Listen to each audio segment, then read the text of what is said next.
Tere tulemast veebiseminarile Ideastaatika, terasliidete põhitõed ja levinud vead. Tänane veebiseminar kestab arvatavasti pisut rohkem kui tund aega ja kavaneb välja järgmine. Kõigepealt sissejuhatus, nagu ikka, siis põhitõed ja levinud vead. Need on siis risti-rästi, kuna mõnikord levinud viga ongi just see põhitõde, mida sa teadma pead. Siis korduma kippuvad küsimused, natuke vaatame mudelivigade diagnostikat ja siis räägime, mis on hiljutised uued võimalused, mis ideastaatikasse tekkinud on, natuke tulevastest arengutest ja siis tõmbame vaikselt otsad kokku. Kui on küsimusi, siis all on Q&A nupp, kasutage. Kui ma panen tähele, siis ma üritan ka jooksvalt vastata. Mina olen Tiit Pürkland, 9 aastat on mul projekteerimiskogemust ja tarkvaraga tegelen alates 2021 novembrist. Esindan Beam Solutionsit ja meie grupp on selline osa Beam Solutions siia, siis kelle jaoks mina töötan, Läti ettevõte, mis on osa rahvusvahelisest kontsernist. Ja me tegeleme siis Baltikumis, Ukrainas, Gruusias. Siin on siis need ettevõtte nimed. Baltic BIM Management siis tegeleb rohkem BIM koordineerimiste ja ehituse poole teemadega, aga on ka osa meie grupist. Mida siis BIM Solutions pakub? Pakume erinevaid tarkvaralahendusi, Drupal, RPM, Sophistic, sildade jaoks näiteks, Geo5, vundamendid ja pinnasemehaanika teemade jaoks. Siis tänane teema, ideastaatika. Üleval siis on üks sõlmekene näha. Terassõlmede arvutamine ongi just see, mille pärast ideastaatika eriti populaarne on, kuid samas allpool on näha ka ideastaatika detail applications pilt, kus siis arvutatakse betoonseina. Sellel teemal on ka meil tegelikult väga palju häid uudiseid. Sellepärast, et detail läks 3D-sse, ehk siis saab tasapinnast välja jõudusid ka arvutada ja igasugu põnevaid asju. Parameetriline disain Raino Grasshopperiga. Siin on üks äge seiklus, mis ma tegin, kus ma genereerisin parameetrilised ideastaatika terasliited, kus on juba jõud sees, mida saab arvutama panna ja siis saatsin kogu selle kupatuse siis sõlmed ja selle kupli vardad saatsin Teklasse ka läbi Grasshopperi. Käde on õnnes paneelide arvutamiseks ja siis siin on siis rohkem siis projekteerimisfaasist edasi programmid nagu Pexel, millega siis saab alates BIM koordineerimisest kuni halduseni asju teha ja Immersoga saad punktipilve võrrelda BIM-iga ja Fieldwire on siis lihtsalt äge issue management tööriist ehitajatele. Ja pakume ka tehnilist tuge, koolitused ja ka võime teha objektipõhise koolituse, kus ma aitan modelleerida mingi konkreetse objekti ära. Praegu kehtib selline enneolematu juubelikampaania, et kuna Connection Application sai 10 aasta vanuseks, siis on olemas kuni juuni lõpuni selline väga vinge pakkumine. Sellist pakkumist ilmselt järgmised 10 aastat ei tule. Nii et kui teil on mõttes, et tahaks osta uue litsentsi või üleüldse esimese litsentsi, siis kindlasti võtke ühendust, ma räägin natuke lähemalt sellest pakkumisest. Just keset maikuud oli ideastaatika partner summit, siis, kus sain isegi laval käia ja natuke esineda, oli tore. Aga see selleks, et hakkame siis asjalikest asjadest rääkima, mille pärast te siis tegelikult praegu seda veebiseminari vaatate, ehk siis põhitõed ja levinud vead. Kõigepealt teen hästi kiire ülevaate siis, et kuidas see Ideastaatika Connection Application üldse toimib. Et ma siin ei hakka pikalt teooriast rääkima, aga lihtsalt, et korraks meelde tuletada, vaatame üle plaadid, keevised, poldid. ja siis vaatame seda mudelit üleüldiselt, et mis seal liidetes tegelikult toimib. Selleks on meil vaja aru saada siis, mis asi on condensed superelement, eks, ended, continuous member, loads in equilibrium, bearing member ehk siis eks jõudude tasakaal ja milline on kandev element ja siis kuidas jõud mudelist läbi liiguvad. Need on ka siis tegelikult põhilised, kaks viimast on põhilised asjad, mille vastu eksitakse ka. Et kõigepealt, et plaatide materjal on selline pisut kalestuv, et suudab pärast voolavuspiiri veel tegelikult rohkem jõudu vastu võtta. Siis keevised, jällegi elastoplastne materjalimudel, et läheb voolama, nurgad on tihtipeale kohe voolavuspiiri juures ja siis alles hakatakse koormusi ümber jagama, sellest räägin natuke lähemalt hiljem. Poldid, mittelineaarsed vedrud, et jällegi teatud jõuni siis on nii-öelda selle vedru deformatsioon elastne ja mingist hetkest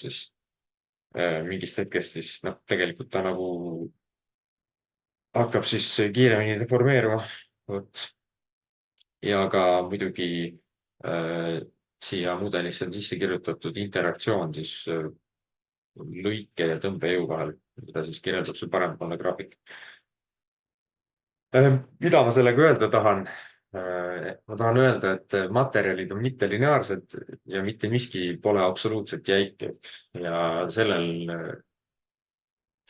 sellises olukorras tekivad efektid, mida võib-olla siis käsitsi on natuke raske kontrollida ka, kuigi need on kuigi päris maailm ongi selline mittelineaarne, et käsitsi arvutus on siiski lihtsustus.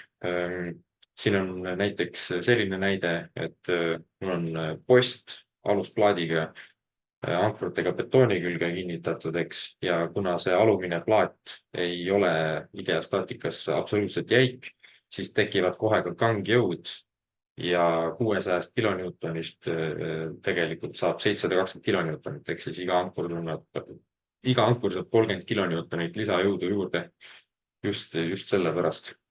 Ja keevistega juhtub ka niimoodi,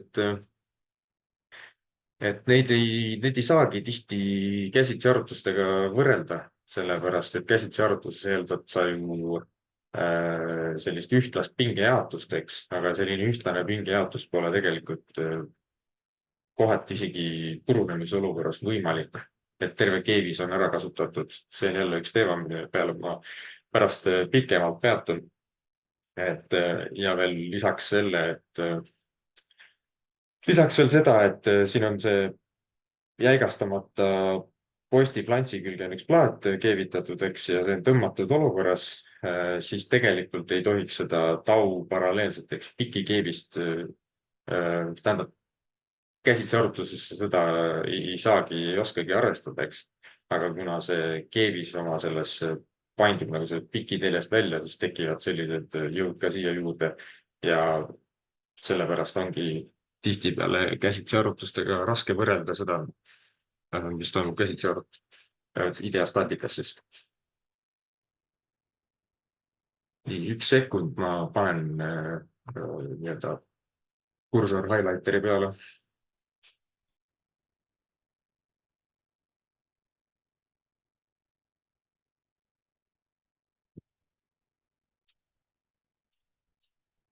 Nii, kui teed siis esimest korda ideastaatika lahti, võtan mingi suvalise sõlme, eks, mis ta mulle kohe alguses valikutes pakub, siis paneb kohe pead kratsima, et mis siin siis nagu täpselt toimub, eks mul on mingisugune sõlm, mingid elemendid ja ta lihtsalt hõljub siin kuskil õhus, et kuidas ta üldse toestatud on või mis siin täpsemalt toimub. Kõigepealt vasakul on väike indikatsioon, seal on nagu selline punane kastikene, eks, et võib-olla see on mingi tugi, eks, aga kas see tugi on siis siinsamas või kus ta asub, eks. Et sellest nüüd aru saada, siis pean lahti seletama condensed superelementsi põhimõtte.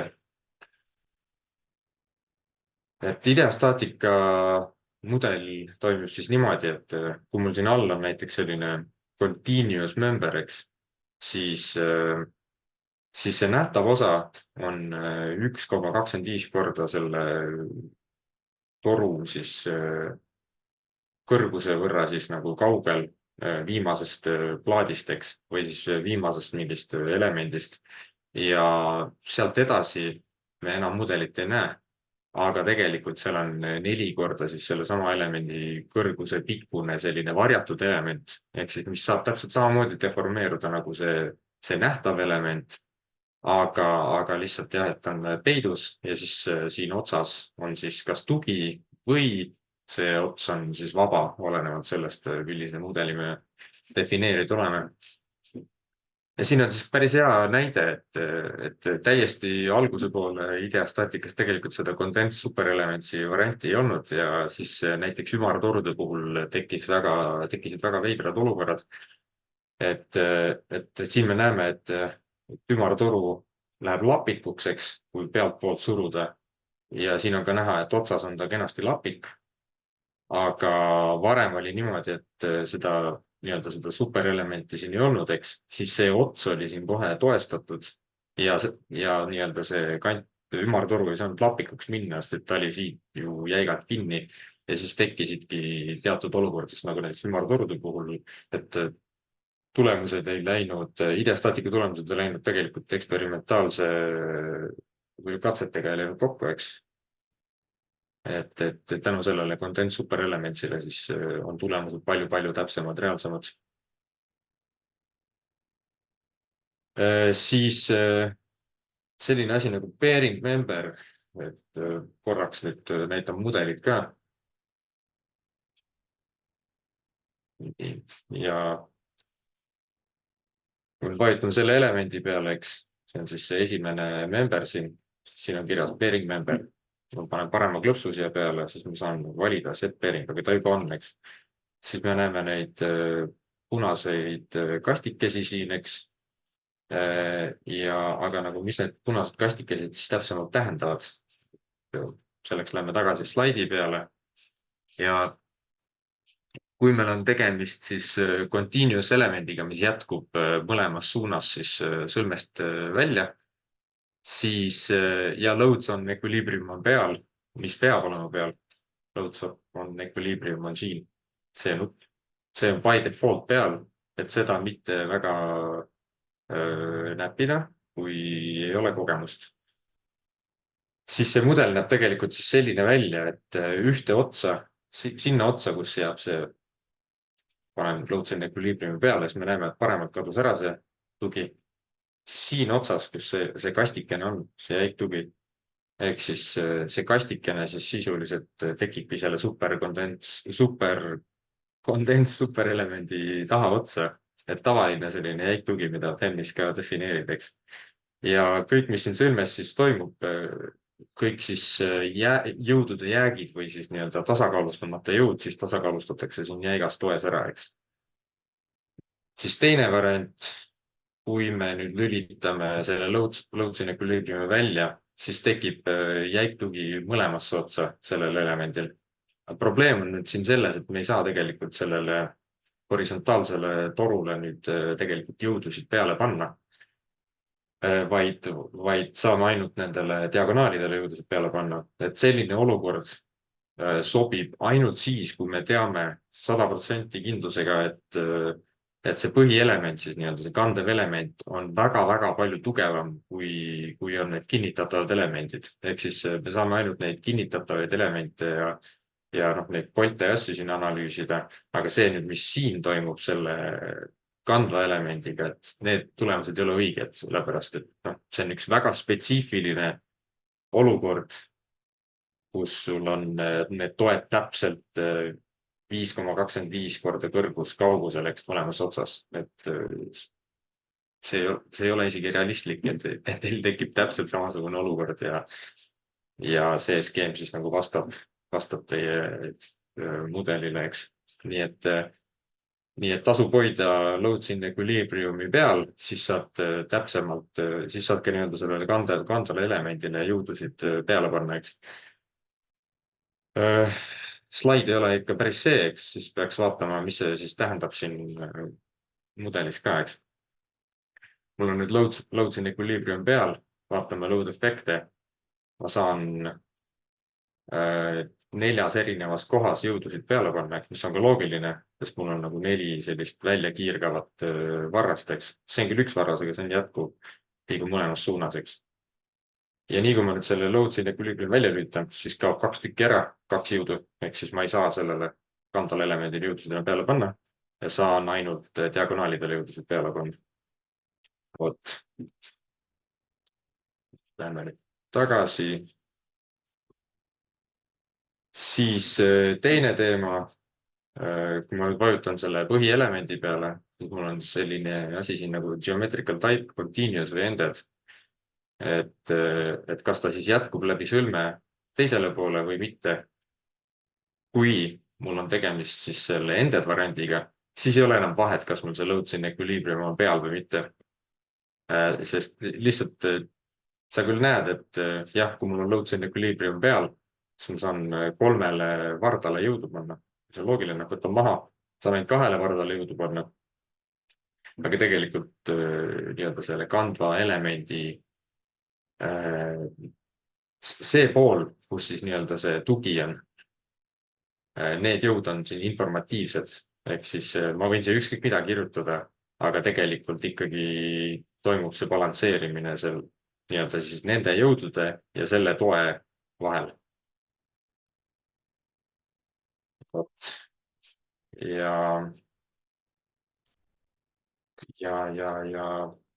Jah, nii ongi sellega, et kui sellest süsteemist aru saad, siis on juba väga hästi. Aga hea küll. Võtame siis esimese levinud vea kohe lahti. Ehk siis juhtub selline asi, et meil on lõikeliide 2 poldiga, eks nad peaks olema liigendliide, paned lõikejõu peale ja tulemused nagu oleks okeid. Aga kui vaatad deformeerunud kuju, siis millegipärast tala on hästi suur ja hakkab ülespoole painduma. Et ma arvan, et see ongi päriselt number 1 viga, mida kõige rohkem tehakse, mis probleeme tekitab eriti algajatele kasutajatele. Korra näitan ka, panen arvutama. Et ütleb, et kõik on hästi. Ja kui ma nüüd deformeerunud kuju panen, eks, siis on selline olukord. Ei ole väga loogiline, eks.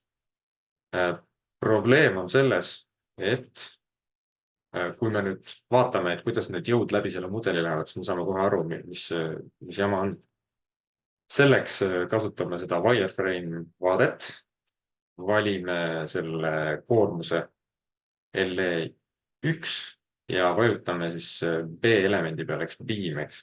Ja siin me nüüd näeme seda paindemomendi ja püüri ja siit tuleb välja, et paindemoment läheb läbi selle poldi grupi, eks. Ja see siis põhjustabki selle olukorra, et tegelikult siin peaks olema ju paindemoment 0, eks. See tegevus on liigendiga. Ja kuna see nii-öelda paindemoment läheb niimoodi läbi, siis ta hakkabki nagu keerama seda või pöörama seda tala siis nagu ülespoole, eks. Aga et seda vältida, siis selleks on õnneks sellised hästi lihtsad funktsioonid, et kui me nüüd vajutame tala peale, siis siin on model type ja forces in, eks. Praegu on node, aga kui ma panen bolts, siis ta automaatselt liigutab ennast niimoodi, et püüri nullpunkt läheks läbi poldi grupi tsentri ja proovime nüüd arvutamist, vaatame, mis juhtub. Nii, ja nüüd on tulemused oluliselt loogilisemad. Nii et seda peab nagu väga tähele panema, et eriti just selliste lõikeliidete puhul, aga üleüldse, kui midagi siin ideastaatikas teete, siis kogu aeg wireframe, load effects ja vaadake elemendid läbi, et kas ikka need püürid on loogilised, siis muidu võib-olla saate imelikke tulemusi. Mõnikord ei hakka üldse arvutamagi, mõnikord arvutab ära, aga võib-olla ei ole kõige õigem tulemus. Ja siis muidugi ka deformeerunud kuju kontroll oli see, mis siis praegu meil üldse ilmutas selle vea, et tala hakkab ülespoole keerama. Poleks vaatanud, ei oleks teadnud. Aga see forces in bolts, sellega on tegelikult üks väike nüanss, et kui me nüüd paneme tavalise mudeli vaate tagasi, siis me näeme, et meil on ühendatud memberi plaat ehk siis i-tala siis nii-öelda sein on ju. Memberi plaat on helesinine ja meil on ühendatud tume plaat ehk siis mingi lisaplaat, eks, või stiffening plate või mis iganes, eks. Et sellisel juhul see automaatne boldi või selle püüri nihutamine force and bolts funktsiooniga toimib, aga meil on tihtipeale hoopis teistsugune olukord. Näiteks valime siit sellise sõlme, kus meil on ühendus kahe plaadi vahel, kahe tumesinise plaadi vahel. Ja kui ma nüüd lähen siin jällegi wireframe, vajutan jõu peale ja vajutan selle tala jõu peale, siis näeme, et jällegi püüriga on probleeme, aga kui ma nüüd vajutan tala peale, forces in bolts, siis ei juhtu mitte midagi, püür ei liiguta ennast paigast ära. Et mitte, et see oleks mingi bug otseselt, aga see on by design siin sees niimoodi, ehk siis kui sul on kaks tumesinist plaadikest, mis omavahel ühenduvad, siis see variant boltsidega ei toimi. Mis sa siis tegema pead, on valima kolmanda variandi positions ja panema käsitsi selle mõõdu siia. Ja siin peab siis ettevaatlik olema, kui sa pärast muudad seda liidet, siis tõenäoliselt nihkub ka boldigrupi tsenter paigast ära, et sa peaksid uuesti käima üle selle koha. Ja kui ma nüüd selle panen arvutama, selle sõlme selliste settingutega, siis näeme, et nagu toimib, aga lihtsalt mingi selline veits naljakas teema on, et siin on üks väändejõud ka sees. Lähen järgmise sõlme peale, kus on see probleem samamoodi lahendatud, aga väändejõud on ära kaotatud. Ja kui ma nüüd seda sõlme vaatan, siis näeme, et 23 kilomeetrit võtab vastu, aga millegipärast see tala sõidab nagu minema, et reaalsuses võib-olla see tala niimoodi sõita ei saa, sest et ta ei ole nagu vaba otsaga.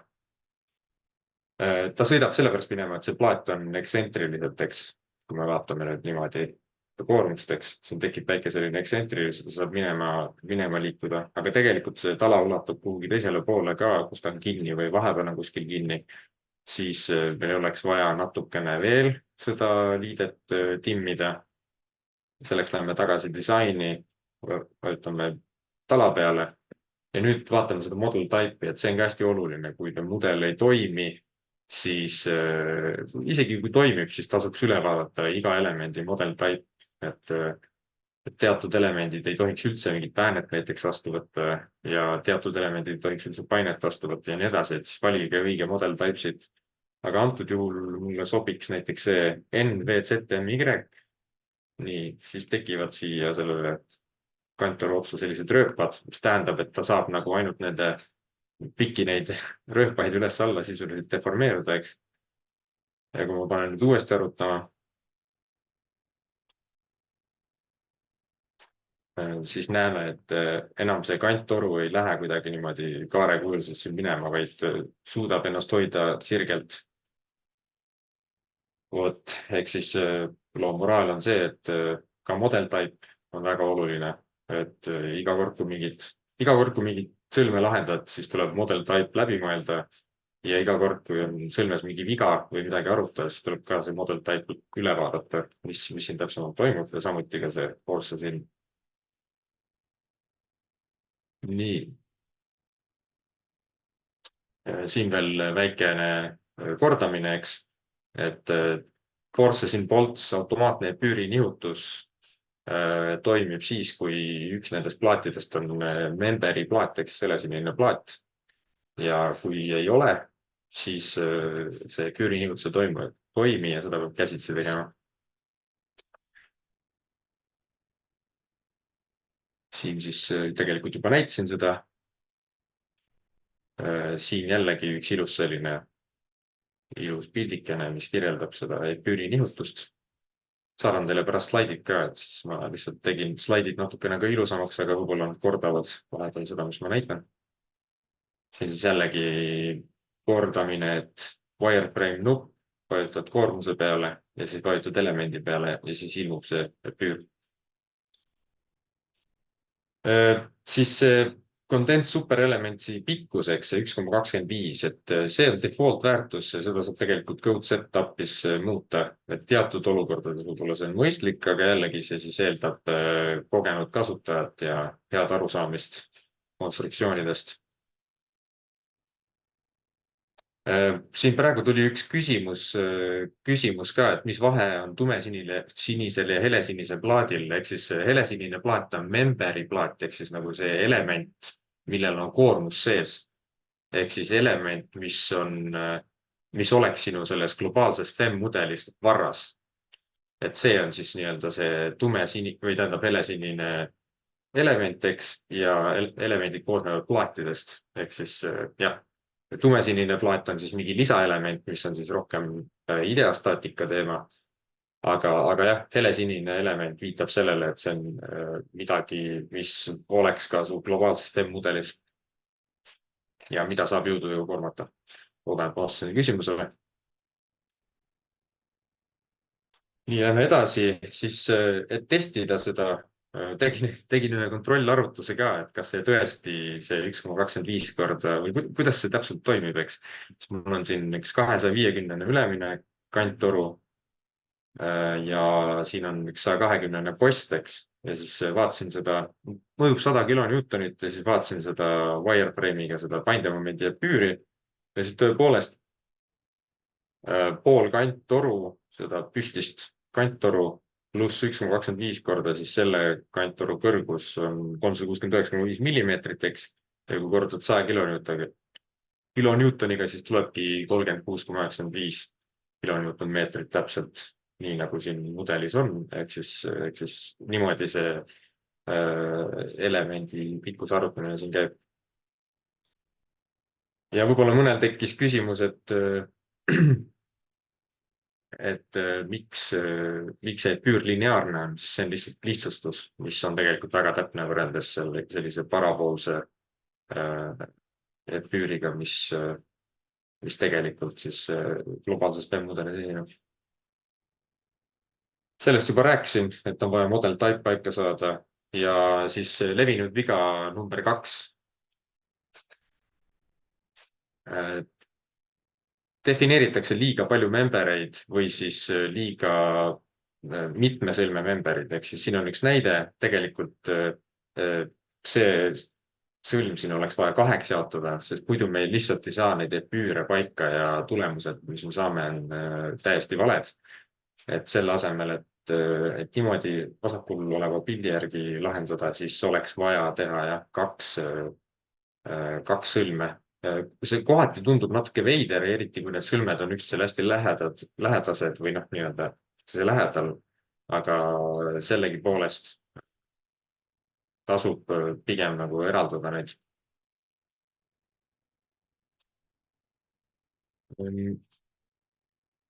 Ja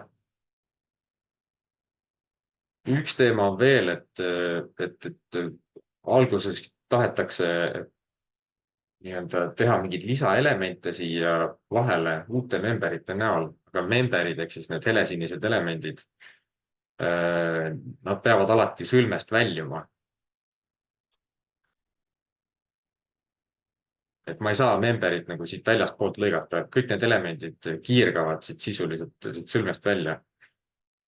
Et kui ma tahan midagi siia sõlmpunkti lähedale teha, eks siis ma pean ikkagi kasutama stiffening membereid või stiffening plate'e, mis on siis need tumesinised elemendid, eks. Neid ei saa koormata, aga neid saab lõigata nii algusest kui lõpust. Aga neid helesiniseid päris membereid, millel on võimalik koormust panna, neid saab lõigata ainult siis sõlmpunkti poolelt, nagu siin praegu näha on.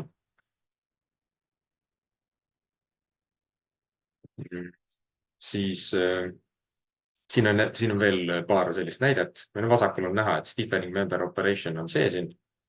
ja kui meil on sellised liited, siis me ei hakka uut member'it defineerima, vaid me tekitame selle stiffening member'i siia vahele või siis siin see jäigastav element jällegi kasutame stiffening member'it. Ehk siis stiffening member'id on need member'id, mida sul tegelikult globaalses FEM mudelis ilmselt isegi ei oleks defineeritud. Siin on väike võrdlustabel ka. Ei hakka siin pikalt peatuma, saadan teile pärast slaidid, siis saate ise vaadata veel. Siis levinud viga number 3.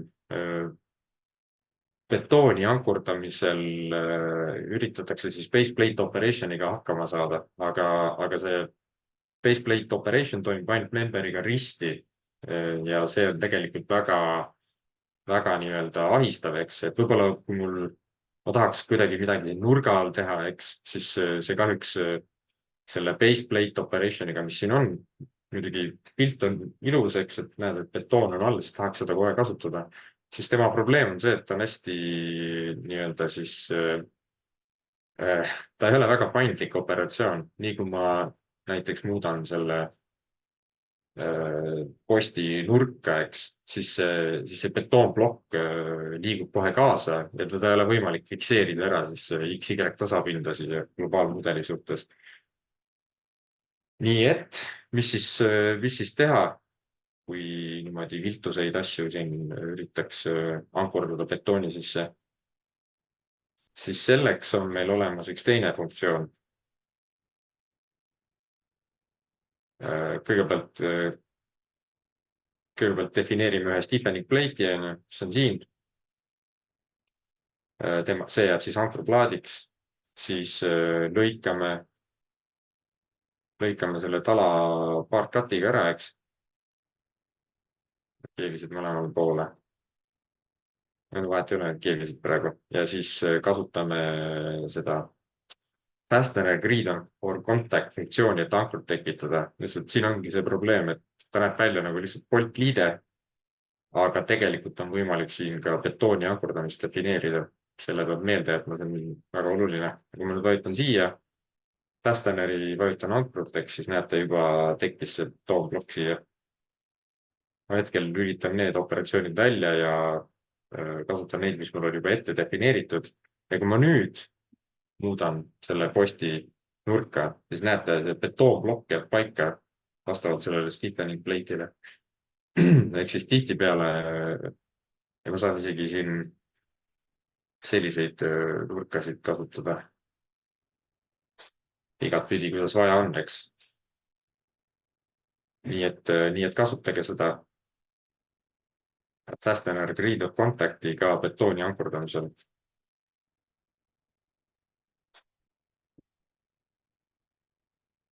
Siin siis väike viide. Ja betooni ankurdamisel siis veel üks selline päris hea näide. Et kui tahad näiteks mingisugust tõmbi asja ankurdada kuidagi seina, aga see tõmb kinnitub omakorda mingisugune vaheelemendi külge, eks, mis on näiteks selle seinaga ristuv, eks. Siis esimene jällegi, kui sa ei ole kogenud kasutajaks, siis mõtled, et okei, ma tahaks siia mingi vaheelemendi nüüd defineerida, eks, siis sa ilmselt proovid siit, defineerid selle uue member'i, eks. See on siis siin. Siis hakkad siin, üritad nüüd mingeid operatsioone teha, aga lõppude lõpuks tekib probleem sellega, et kuna tegemist on member'iga, eks, siis see member tegelikult jätkub siit edasi mudelist välja, eks. Ja ma saan teda lõigata ainult siit seest poolt. Aga kui see niimoodi toimib, siis ma ei saa ju mitte kuidagi seda tõmbi siia selle member'i külge kinnitada ja siis ta saata siia, ankurdada siia betooni sisse, eks. Et siin siis jällegi selle member'i asemel peaks siis kasutama seda stiffening member'it ehk siis tumesinist elementi. Ja kui sa kasutad tumesinist elementi, siis on sul seda võimalik mõlemalt poolt siis lõigata ja nüüd ma valisin siit selle 4. sõlme ja näete, siin on nüüd näha, et stiffening member on siia vahele lisatud, mõlemast otsast on ära lõigatud ja kokku keevitatud ja siis see tõmb on lõpuks tiftiga siis siia selle plaadi külge kinnitatud, eks. Ja nüüd see mudel toimib täiesti täiesti normaalselt, nii nagu olema peab. Ehk siis jällegi väga levinud viga, üritatakse memberitega teha selliseid vahe, või noh, ütleme nii, et sõlmpunkti juures tahetakse lisaelemente tekitada memberitega, aga tegelikult peaks stiffening memberiga seda tegema. Vot, siis võtame järgmise.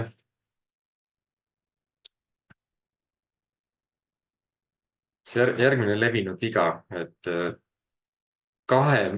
defineeritakse kaks eraldi elementi, kuigi peaks kasutama general cross-section'it või siis nagu sellist topeltprofiili. Et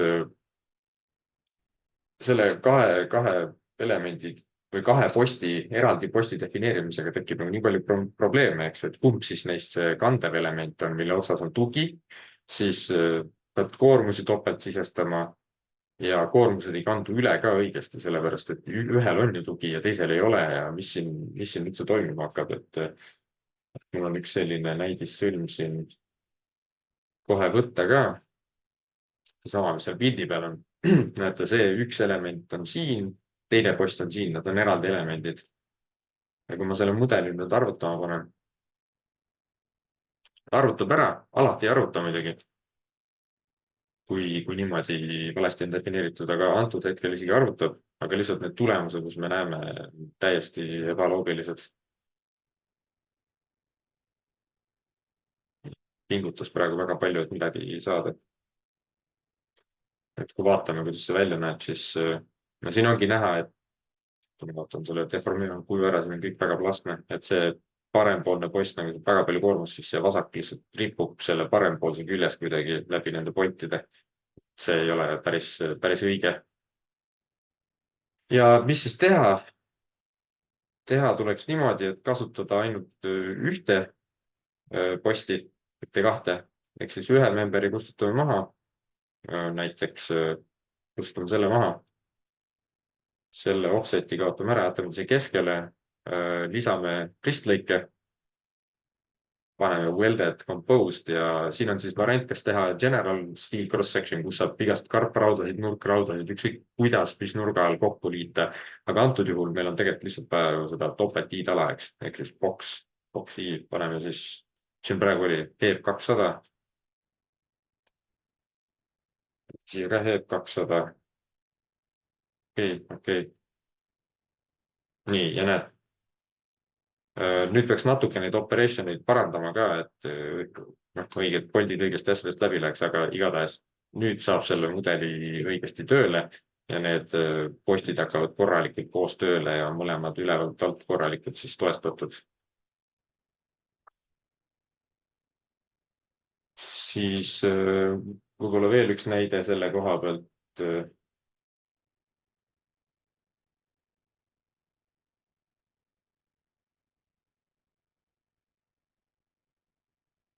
Sarnane loogika, ainult sellisel juhul on need kaks karprauda on selgapidi koos, väike vahe on sees, eks. Et kui neid hakata nüüd eraldi defineerima, siis tekivad tegelikult sisuliselt samad probleemid, aga jällegi selline levinud error, mida tehakse. Siin küll tekib tegelikult veel üks error, aga sellest ma räägin natukene hiljem mudeli diagnostika sees. Aga lähme järgmise mudeli vea peale. Levinud viga 5. Tala pluss tala sõlmes lubatakse siis nii-öelda selle põhitalal väänduda, kuigi võib-olla see põhitala on siis kas profiilpleki või betooni või teiste ristuvate taladega kuidagi nagu seotud, eks. Et kahjuks ei ole nüüd kõige parem näide, aga siiski me näeme, et vasakul on ülemine flants toestamata, eks paremal ma defineerisin siis flantsile külgtoe. Ja kui me nüüd vaatame tulemusi, siis on näha, et tegelikult see abitala ja sõlm käituvad sisuliselt samamoodi, et mingid, ma mõtlen just, et poldid ja see sõlmeplaat ja keevised, aga kui me vaatame nüüd näiteks sellele peatala ülemise flantsi pingeid, eks, et need on hoopis teistsugused. Ehk siis teatud olukordades tasub mõelda selle peale, et kas su see peatala saab vähendada või mitte ja sellest võivad tegelikult väga palju su sõlme tulemused oleneda. ja kuidas seda siis defineerida on niimoodi, et vajutame operation, siin all keskel on lateral torsional restraint, valime selle kursori nupuga selle ülemise plaadi ja näete, ongi defineeritud tegelikult, muud väga ei olegi.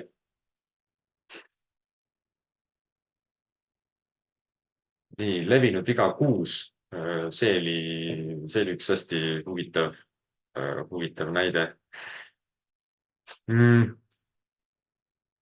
Näevad sõlmed ju tegelikult väga sarnased välja, et vasakul, see alumine ots on veits pikem, aga idee on sama, eks. See sõlm on selline, et ta on põhimõtteliselt vist mingisuguse piirde ankurdamine betooni külje pealt, eks, et see post siis pikeneb siia üles ja siis talle mõjub see horisontaalne siis koormuseks, barjääri või piiride koormus. Ja mudelid näevad idee poolest samad välja, aga kui me vaatame tulemusi, siis esiteks siin läheb kuidagi väga käest ära ja nii-öelda see piirde post siis paindub vasakule, eks, kuigi jõud on paremale. Ja paremal tundub, et kõik on loogiline, eks, et paindub paremale ja alumised ankrud on siis nii-öelda tõmmatud ja kõige alumine kõige rohkem. Aga siin vasakpoolses on ülemised ankrud tõmmatud ja keskmine on üldse rohkem, et midagi on nagu väga valesti. Samuti näeme ka siin seda, et see vahe stiffening member, mis on siis, mida on ankurdamiseks kasutatud, siin siis ütleme nii, et surutakse see ülemine ots kokku ja siin surutakse alumine ots kokku, et midagi on siin väga mäda. Nii, siis mis siis siin toimub? Võtan selle mudeli lahti. Vaatame siia sisse. Vaatame ka koormusi, eks. LE2, näete selline värk, eks, ja see on siis nii-öelda see vasakpoolne sõlm, mis oli vigane. Mis tal siis probleem on? Tegelikult probleem on väga selline lihtne, et on unustatud geometrical type continuous, ehk siis tegelikult see alumine ots siin ei lõppe siin ära, et see alumine ots pikeneb edasi ja kui ma nüüd vajutan code setup'i peale ja teeme selle elemendi siis nii-öelda, mis me siin mudelis näeme pikemaks, eks, mitte 1,25, vaid paneme 10. Nii, näete, siis nüüd tulebki kohe välja see olukord ja kuna see sõlm idee poolest võiks ju ikkagi toimida, aga nagu välja tuleb, siis sellise continuous elemendi ankurdamine betooni vajab natuke mudeli sassi ja tulemuseks siis ongi see, mis me siin vasakul näeme, eks. Ja mis oli siis selle sõlme lahendus, oli lihtsalt see, et muudame continuous elemendi endediks. Näete, juba on parem, eks. Panen 1,25 peale need liiklused tagasi. Ja nüüd kasutame workplane'i, et siis nii-öelda see alumine ots pikendada tagasi siia. On operation, allasete workplane. On tal mingid Z-koordinaadi -200 või liiga palju, -100. No sobib. Nüüd operation, part cut, column, cut by ja workplane ja extend member korras. Ja nüüd, kui ma panen selle arutama,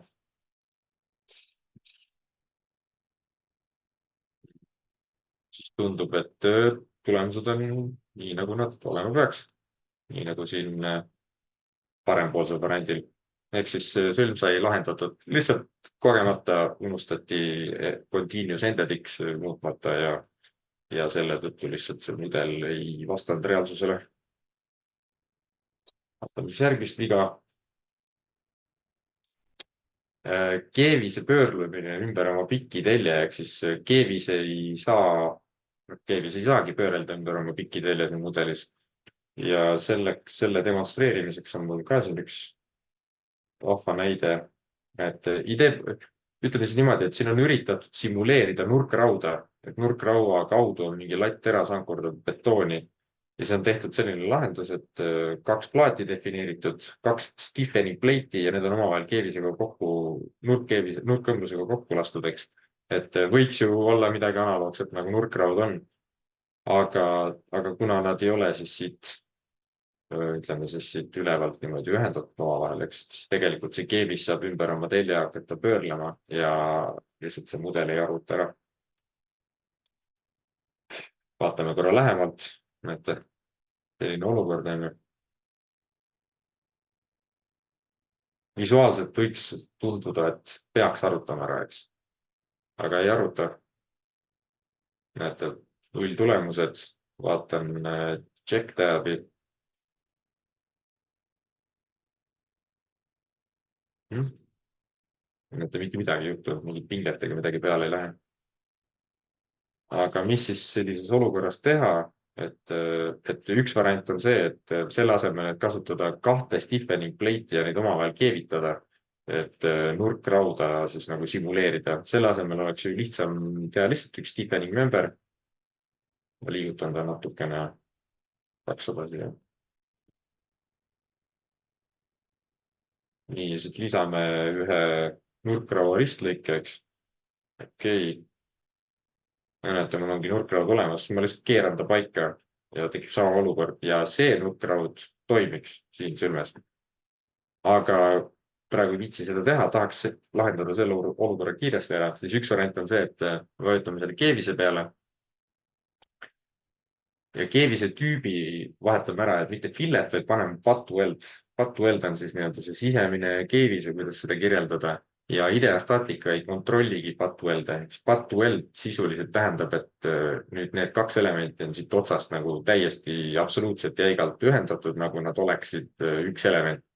Ehk siis nüüd on need kaks, ehk siis see stiffening member, millel on nurkraua profiil, eks, ja need kaks stiffening plate'i, mis on pattueldiga ühendatud, on nüüd täiesti võrdväärsed asjad. No eeldades, et neil on siis plaadi paksused, pikkused ja kõrgused on samad.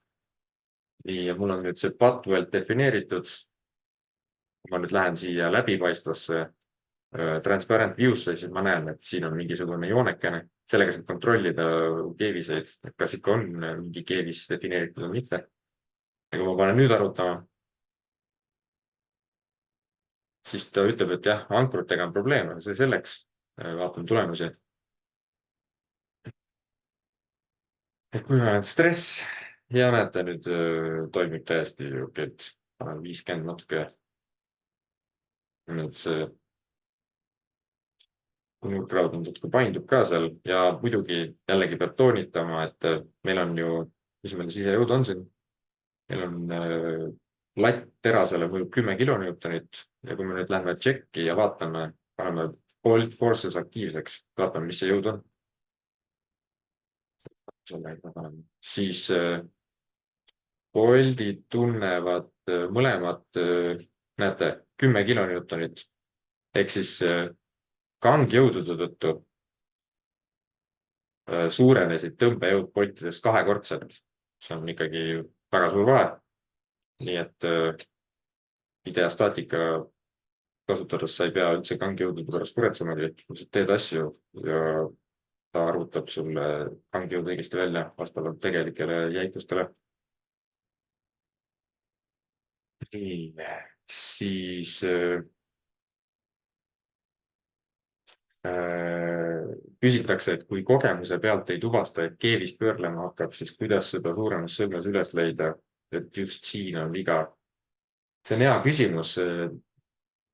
Ega teda niisama naljalt ei leiagi, et see on selline kogemuslik teema. Et tuleb loota, et panid tähele praegu, mis ma rääkisin ja kui sul on mingisugune vigane sõlm, siis oskad seda vaadata. Aga ta otseselt ei anna sulle mingit warningut, et meil on mingi keevis, mis on koormatud sellise ümber oma teljejõuga. Nii et see on puhas lihtsalt kogemuse teema.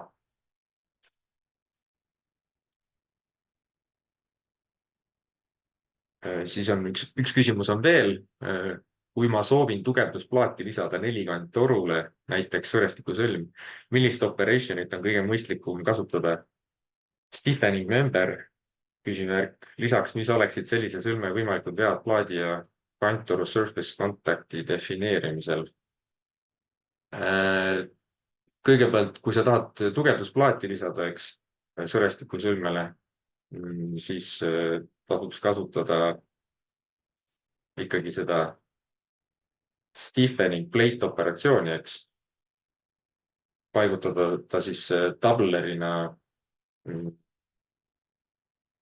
Tead sa, mis ma loodan, et mul meelest ei lähe, aga kui ma saan põhiosa tehtud, siis ma näitan, kuidas see käib. Jätan selle küsimuse lahti praegu.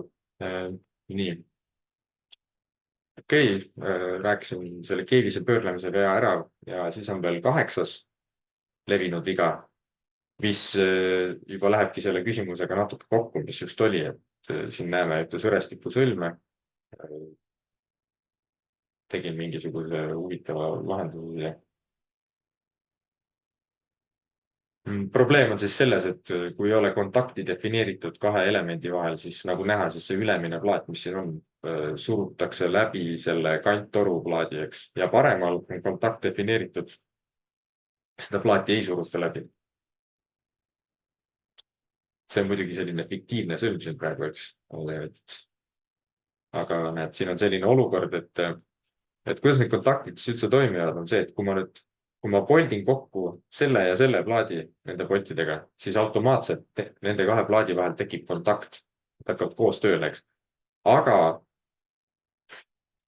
see plaat siin ei ole polditud selle kanttoru ülemise seinaga, mis tähendab seda, et nende vahel ei ole by default kontakti. Ja siis juhtubki nüüd see olukord, eks, et kui ma panen selle mudeli arvutama, siis need 2 ülemist õhukest plaati siin lihtsalt sõidavad läbi sellest kanttorust, eks. Ja et seda vältida, siis see on vaja teha selline väike trikk, et vajutan operation.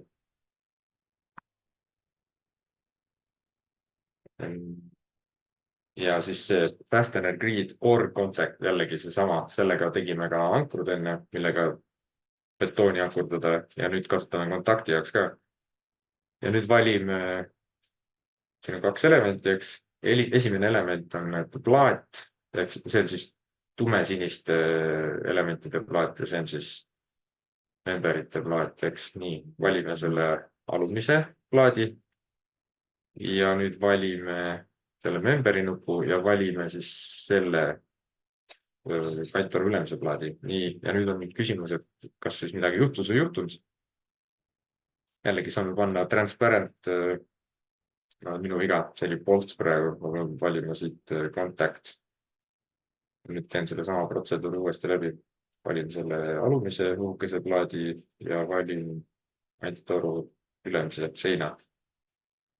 Nii, ja kui nüüd kontrollida, et kas on kontakt defineeritud või mitte, siis siin me näeme sellist hästi õrna punast jutti, aga läbipaistvast mudelis tegelikult me näeme, et näete, siin on täitsa selline punane ala tekkinud. Ja see punane ala siis viitabki sellele kontaktile. Ja kui ma nüüd arutama panen, siis ta peaks hästi kiiresti ära arutama, sest et mudel on nüüd tõepoolest korras. Ja vaatame nüüd deformeerunud kuju. Nii, ja näete, et see on nüüd oluliselt loogiline ja tundub täitsa realistlik. Võetame selle plaadi peale, siis siin paremal näeme neid tulemusi, et siin keskel siis surutakse seda seina allapoole, aga see sein on 10 versus need plaadid, mis on 5, päris tugevad. Ja nüüd, kui olen tagasi disaini ja lülitan selle viimase operationi välja, kus ma selle kontakti defineerisin, panen uuesti arutama.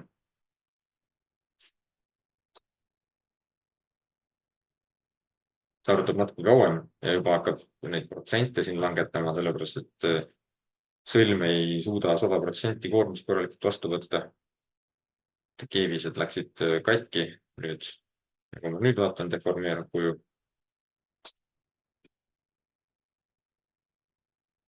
Näete, siin on selgelt näha, et ülemised plaadid just painutatakse läbi selle plaadi. Nii et seda võib siis jälgima, et kui elementide vahel ei ole defineeritud poltliidet, siis võib juhtuda, et on vaja sinna kontakt juurde lisada. ja mõnikord on ka vaja niimoodi teha, et sul on mingid asjad kokku keevitatud, aga lisaks oleks mõistlik ka veel kontakt sinna juurde defineerida, et näiteks mingi survekoormus ei läheks puhtalt läbi keevise, vaid ikkagi kanduks ka läbi siis nii-öelda teras vastu terast sellise puutepinna. vot siis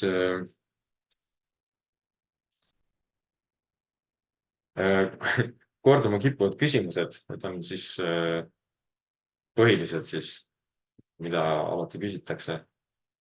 Et miks on kuskil plaadinurkades, tõmmatud plaadinurkades suuremad pinged, et vaatame ühte mudelit kohe ja siis, et miks on keevised alati 99% koormatud. Mis järgmine slaid on, et esimene küsimus, miks on plaadinurkades suuremad pinged, et liidete standardis on selline punkt kinnitusprofiili jäigastamata vöö külge ja kui meil on sellised olukorrad, näiteks nagu siin paremal, see on küll karpraud, aga noh, põhimõtteliselt ta võib olla ka kanttoru, siis juhtub selline olukord, et see kanttoru siis nii-öelda see seina keskosa saab nii-öelda siit tasapinnast välja painduda kõvasti, eks. Ehk siis see osa siin on vedel ja need nii-öelda need nurgakohad siin, need on siis jäigastatud selle seinaga, mis siin selle osa taga on, eks. Ja siis tekibki olukord, kus tegelikult saab töötada ainult siis nii-öelda see nurgaosa siin, mida siis tähistab see 0,5 korda efektiivlaius. Ja i-talaga on vastupidine olukord, et see talasein siin jäigastab seda keskmist osa, mis tähendab, et kõik pinged siis koonduvad siia keskele. Lihtsalt see tähendab seda, et me ei saa tervet keevist kasutada, vaid me saame kasutada keevist ainult selle efektiivlaiuse osas. Ja tegin natuke teste ka sellega seoses. Siin on näiteks üks selline post. Teen mudeliga kõrvale lahti, siis võiks parem vaadata. Aga siin ma siis tõstan koormust ja vaatame seda keevist siin, mis on siis selle lattterase ja siis selle jäigastamata flantsi ühendamiseks siia loodud. Et kõigepealt 50 kilonewtonit, siis näeme, et kohe see keskmine osa, mis on täpselt selle i-posti seina juures, eks, et see osa hakkab kohe kõvasti pinget vastu võtma, sest ta on kõige jäigem. Nii, tõstame koormust, siis see keskmine osa juba voolab, hakkab kohe voolama või tähendab, juba voolab ja koormused juba nagu hakkavad siia laiali jagunema, eks. Ja siin on siis maksimaalne koormus 155 kilonewtonit, siis me näeme, et tegelikult näete siia äärde ei jõuagi midagi, vaid me jõuame selle 435 megapaskalini ja mis on siis nii-öelda see keevise kantevõime. Ja keevis läheb katki, ilma et need äärmised tsoonid üldse mingit koormust vastu võtaks. Ja see täpselt viitabki siis sellele efektiivsele laiusele, eks, et ideastaatika saab nendest asjadest aru, eks, sest et asjadel on õiged jäikused. Siis ma tegin selle sama standardi järgi väikse kontrollarvutuse, et mis efektiivlaiuse siis standard mulle tegelikult annaks antud olukorras. Ja ma sain selle i-tala või noh, i-posti puhul siis sain efektiivlaiuseks 95 millimeetrit. Siis ma tegin selle mudeli meshi selliseks, et iga see plokk on 10 millimeetrit ja kui ma nüüd hakkan siit lugema, siis 1, 2, 3, 4, 5, 6, 7, 8, 9, 10. Ideastaatika järgi on kasutuses põhimõtteliselt siis 100 millimeetrine selline tsoon, eks. See on siis efektiivlaius. Ja siin Eurocodex arvutus on 94 millimeetrit, eks nad on väga nagu sarnases suurusjärgus, no peaaegu samad. Ja teine näide, sama probleem, ainult et kanttoru, nii et see jäigastatud osa ei ole mitte siin keskel, vaid jäigastatud osa on äärtes. Näete, siin hakkab samamoodi koormus suurenema äärtest, nihkub siis nii-öelda siia sisse poole ja selles kohas ta siin läheb katki. Ja jällegi teen kanttoru puhul arvutuse, saan, et efektiivlaius on 70 millimeetrit. Selle peab siis pooleks jagama, et ühel pool 35 milli, teisel pool 35 milli. Ja kui ma nüüd ideastaatikas jällegi 10 millimeetri kaupa jaotatud selle keevise meshi üle vaatan, siis mul on 1, 2, 3, 4, 40 millimeetrit ja teisel pool on 1, 2, 3, 4 ka 40 millimeetrit. Ehk siis Eurocodexi arvutuses on efektiivlaius 70 millimeetrit ja IDEA-s siis oli võimalik reaalselt 80 millimeetrit ära kasutada. Jällegi tegelikult üsna sarnane number, eks. Nii, ja siis okei, need olid siis põhilised sellised vead ja siis ka need põhilised küsimused. Ma tegelikult ei vastanud sellele küsimusele, et miks on keevised alati 99% koormatud. Et kohe siin esimeses selles arvutuses tegelikult juba näitab mudel, et on 99% koormatud. Ma korra veel näitan, see on arusaadav. 50 kilonewtonit on peal, see on siis see esimene koormussamm, eks. Paneme arutama. No tegelikult see ei ole hea näide, et ütleb mulle 60 prossa, praegu ma panen suurema koormuse natukene. Et juba ütleb 98%, eks. Et kuigi tegelikult ma tean, et ma võin see 55 kilonewtonit julgelt veel peale panna. Et ta lihtsalt näitab seda nii-öelda seda kõige suuremini koormatud kohta, eks antud juhul on see keskmine tsoon, eks, mis on selle hiidala, selle jäigastava seina taga, eks. Ja ta ütleb selle järgi 99 prossa, aga kui ma nüüd lähen Wellside alla, siis siin on tegelikult veel üks teine protsent ja see näitab siin 56 prossa. Et võib-olla see siis arvestab selle terve selle keevise tugevusega, eks. Aga samas ma juba tean, et see ei saa olla 56 prossa, sellepärast et ma saan ainult nii-öelda ma saan 50 prossa koormust juurde lisada, eks. Mis tähendab antud juhul siis pool sellest 56%-st, eks. Ehk siis ideastaatika näitab nii-öelda seda 98-99 prossa, mis on selles pinge kontsentratsiooni kohast lihtsalt sellepärast, et ta ei saa selle terve keevise nii-öelda seda kandevõimet analüüsida näiteks madalal koormusel, sellepärast, et ta veel ei tea ju, kas siin tekib selliseid probleeme, nagu see efektiivlaiuse probleem on või mitte. Ehk siis, et lihtsalt tal ei ole võimalik seda capacity't sulle näidata ja siis selle tõttu siis lihtsalt näidatakse seda pinge kontsentratsiooni kohta. Okei. Siis järgmine suurem teema, et kiiresti käiks üle ka mudelivigade diagnostika, et kui mul mudel ei arvuta, mis tegema peaks. Esimene asi, singularity error. Meshimine õnnestub, aga analüüsi käivitub. Number üks asi, mida kogu aeg tegema peaks, ongi siis see, et lähed siia check tab'i, paned equivalent stresses, mesh ja deform sisse ja vaatad, mis kujuga see mudel sul on ja tihtipeale sealt juba saab päris palju informatsiooni probleemide kohta. Siin on üks näide singularity. Praegu siin pildi peal on kohe aru saada, et üks element on kuhugi mudelist eemale sõitnud, järelikult ta ei ole korralikult ühendatud, eks. Aga mõnikord võib juhtuda, et see nii-öelda see lahti olev element läheb nii kaugele sellest mudelist, et sa võib-olla ei pane algusest tähelegi ja siis lihtsalt keerutad ja vaatad seda mudelit ja aru ei saa, mis probleem on. Et lihtsalt tasub ka seda tähele panna. Siis siin ei ole muud, kui lihtsalt tee boltliide või keevisliide korda.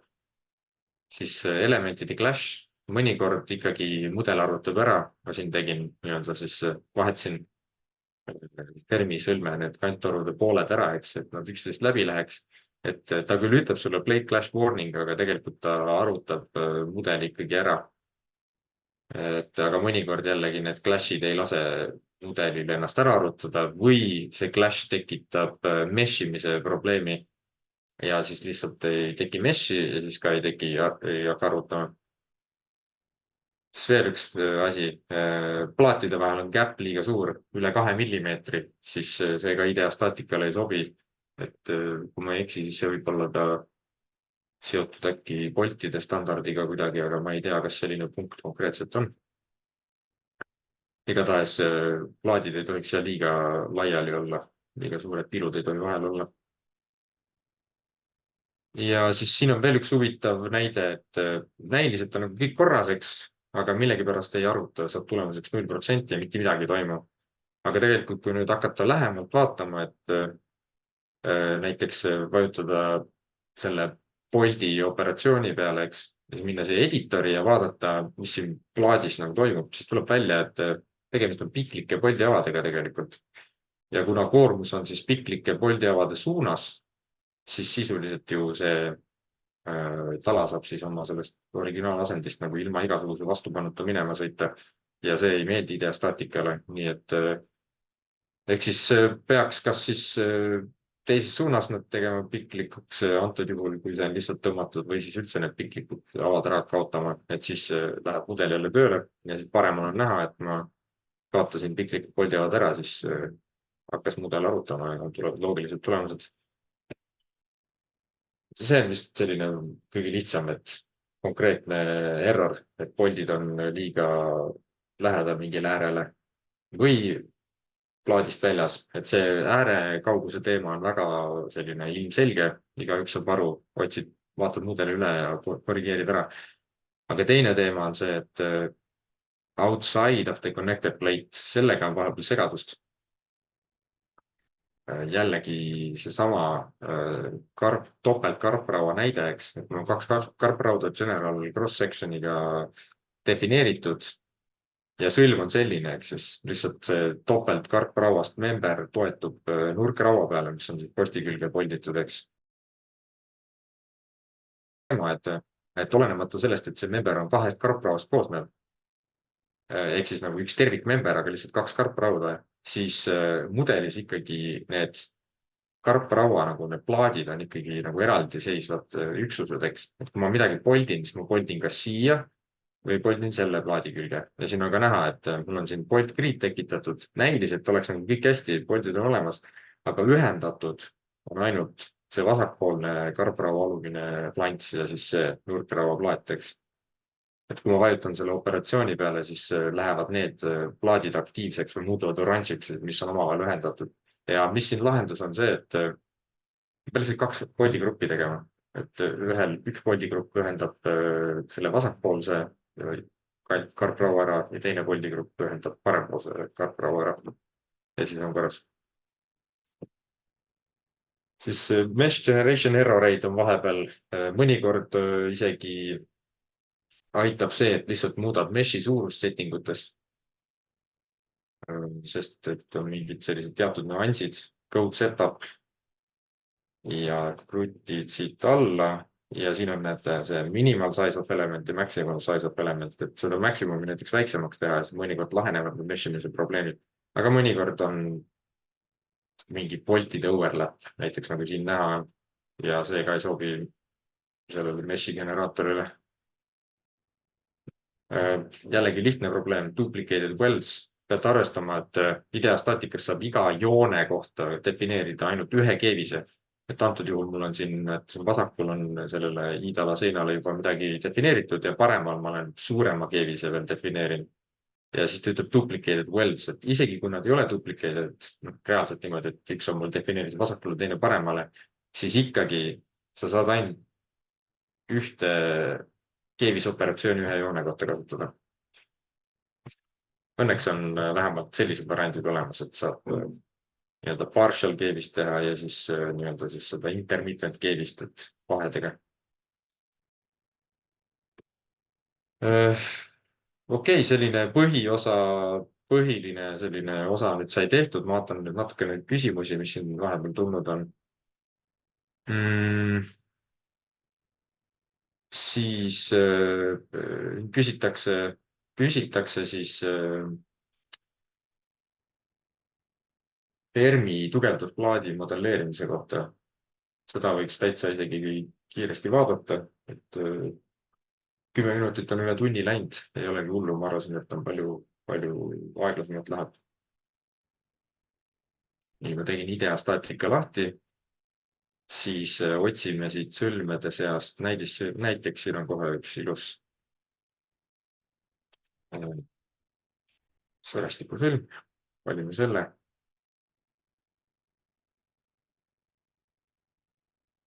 Ja kõige õigem siis oleks tugevdusplaate modelleerida vähemalt minu kogemuse järgi niimoodi, et võib-olla lasen need cut'id, lülitan välja, panen operation stiffening plate, siis veendun, et ta origin oleks member. Member on siis see põhiline, see element siin, eks. Ja ma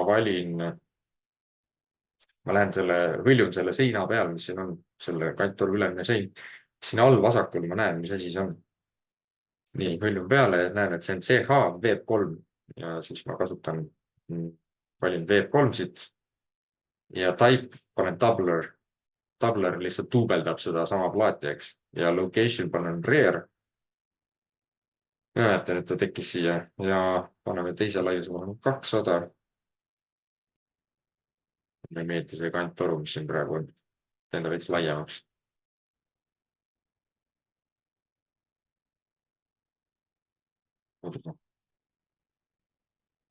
Nii, ja siis selle Stevening laiuse paneme ka väiksemaks, eks. Et siis on selline huvitav plaadikene siin. Ja nüüd on vaja veel lõigata need elemendid ära, eks. Kasutan paar cut'i. Valin selle elemendi ja lõikan selle plaadiga korras. Kopeerin seda operation'it, panen lõps copy ja nüüd valin selle elemendi. Ja nüüd ongi korras, põhimõtteliselt saab arutama panna. Aga nüüd jällegi siin on see kontakti teema ka, eks, mida siin ka küsimuses küsitakse, et mis oleksid sellise sõlme võimalikud vead plaadi ja kanttoru surface kontakti defineerimisel. No eks on ikka võimalik valesti defineerida, aga kõige lihtsam oleks ikkagi see, et paneme läbipaistvaks mudeli operation, lähme siia fastener reader contact. Nii, siis valime fastener type contact ja kõigepealt siis see ülemine plaat ja siis jällegi see V3, mida me enne ka vaatasime, eks. Nüüd teen mudeli läbipaistvaks, nüüd on näha, et see, kui operatsioon on aktiivne, siis tekib see punane pind siia. Nii, ja nüüd on kontakt ka tegelikult defineeritud, et vaatame, mis juhtub, kui ma arutama panen. Vabandab, toimib, peaks toimima. No, toimibki. Ehk siis jäigastud plaati mina teeks niimoodi, kuidas selliseid operatsioone sellises järjekorras. Vot, ma loodan, et ma vastasin küsimusele. Ja veel üks küsimus, kas keevis liidete puhul IDE jälgib keevise tegelikku sitkust, maksimaalse deformeerimise võimet? Kuidas tarkvara piirab keevis liite plasset sisejõulude jagunemist? Ma ütleks selle peale, et loe IDEA Statica Connectioni theoretical background'i, et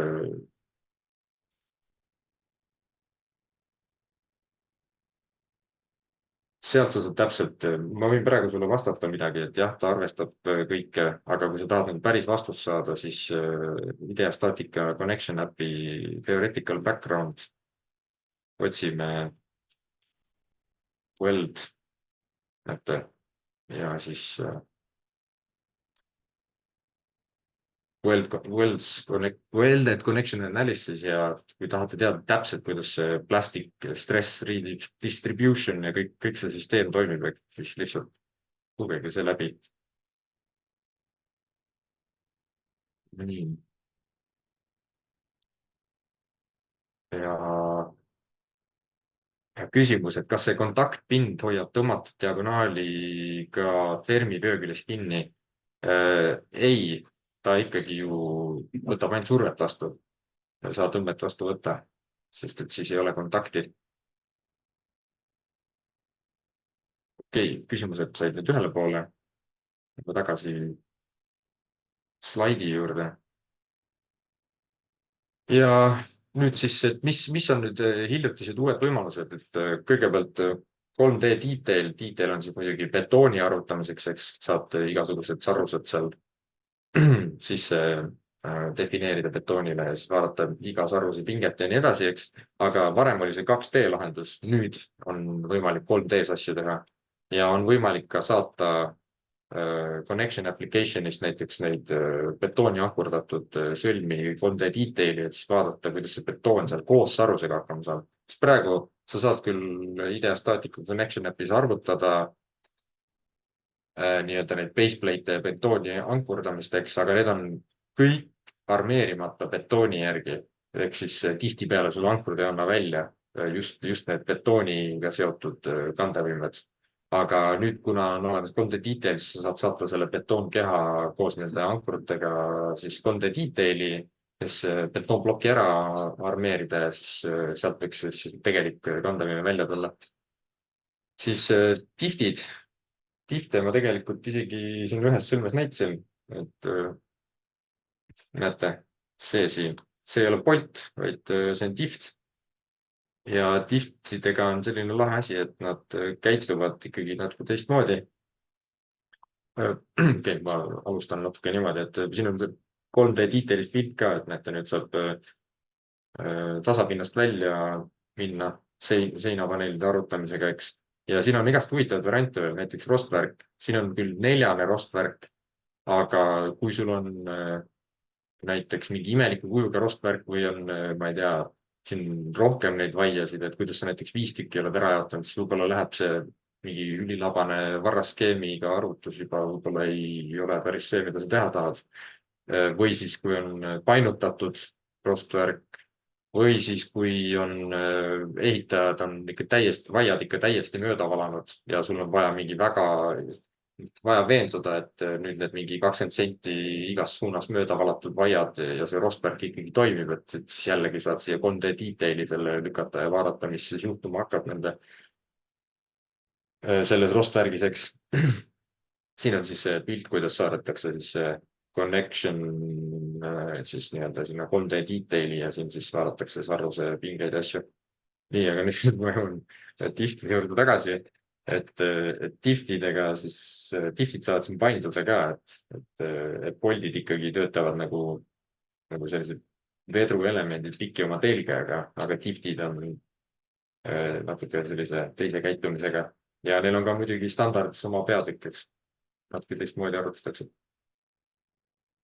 Siis auto design of weld, see on päris huvitav, et sa ei peagi otseselt ise hakkama siin ühe viisi testima, et mis keegi see suurus olla võiks, vaid nad on siis kuidagi, ma ei tea, masinõppega teinud nii-öelda selle autodisaini nii targaks, et ta tihtipeale panebki täppi, nii et võite proovida, kui teil on mingi keevisega operation, parem klõps ja siis saate seda autodisaini või belt sizing uid kasutada, päris huvitav. Ja veel on ka autodesign of bolts for shear connections, sama teema. Ma enne ei näitanud, aga nüüd mul on võimalus mudel veel lahti. See sama lõikeliide, mis mul alguses oli. Siin on selline autodisain mudel. Vaatame, siin on siis 2 boldiga liide, paneme arvutama. Ta ütleb, et need boldid on punased ja et 122,8 prossa. Ja kui ma nüüd panen selle operation peale parema klõpsu või panen autodisain, et siis ta tekitas siia 1 boldi juurde. Ja kui ma nüüd arvutan, see on bolts on 86,5, eks. Et selline funktsionaalsus on ka juurde tekitatud. Aga huvitav. Ja siis ka parametric templates, et kui keegi teist projekteerib sarnase topoloogiaga sõlmi hästi tihti ja et siis võib-olla on parem see, et mitte, et sa käid iga selle operation'i siin üheviisi läbi ja muudad parameetreid, et sa valid nendest kõikidest välja ainult need, mis tegelikult huvitavad ja siis tekitad nagu template'i, et sa saad ainult neid parameetreid muuta siin ühes aknas, mida sul päriselt vaja on. Et see võiks teoreetiliselt korduvate liidete, sarnase topoloogiaga liidete projekteerimist kõvasti kiirendada. Kahjuks seda ma ei jõudnud teha, aga tahtsin nüüd VQ-tala toesõlme 3D detailis proovida, kus siis VQ-tala toetub seina otsa peale, 200 mm paksuse seina otsa peale, aga noh, eks saab veel veebiseminare teha. Ja mis siis tulevik toob? Et tulevik, ühte ma võin öelda, et väga tugev, betooni osas on väga tugev fookus 3D detail application'il. See tuli ka seal partner summitil välja, kui arendajatega rääkisime, et sellest võiks teoreetiliselt tulla üks väga vinge ja laialt kasutatav application. Ja siis ka Terase poole pealt on ikkagi tarkvara juba üsna selline arenenud, et lihtsalt siis üritatakse parandada optimeerimisfunktsioone ja rakendada kuidagi siis AI-d ühte või teistpidi, igasugused mõtteid on meil. Ja ka üritatakse siis nüüd checkboti kõvasti arendada, et kiirust juba parandati kõvasti, et näiteks robotist RFM-ist tulevad nüüd mudelid checkboti üle palju kiiremini. Ja ka mida veel tahetakse teha on see, et näiteks sa saad seal nii-öelda bulk connection disaini teha, et sa ei pea kõike ühe viisi seal avama neid viiteid, vaid sa saad korraga lahendada neid gruppide kaupa näiteks, et kõik sellised funktsioonid on nüüd siis, mida võiks tulevikus oodata. Ja veel kordan üle, et jah, et kuni juuni lõpuni on siis juubelikampaania, et kui tahad ideastaatikat osta, siis järgmise 10 aasta jooksul nii head varianti ei tule, kui nüüd praegu juunikuus. Nii et kellel pakub huvi, võtke ühendust. Kuidas ideastaatikaga alustada? Kõigepealt trial 14-päevane tudengitele või siis professoritele on educational litsents aastase kehtivusega, aga siin peab muidugi verification'i tegema, et mulle saadetakse link ja küsitakse, et kas on päris tudeng, ehk siis kas mingit isikkaarti või midagi on vaja. Siis kampus, tasuta kampus saab õppida Connection Appi kasutama. Soovitan ka proovida. Siis support center, siin on näidismudelid ja igasugused artiklid ja asjad. Jällegi hea. Siis ideastaatika ametlik YouTube'i kanal, neil on väga häid webinare, tõesti, et osa minu pilte siin slaididel olid ka nendest webinaridest. Siis minu BIM Solutionsi YouTube, mul on veel ideastaatika kohta veebiseminare, soovitan vaadata.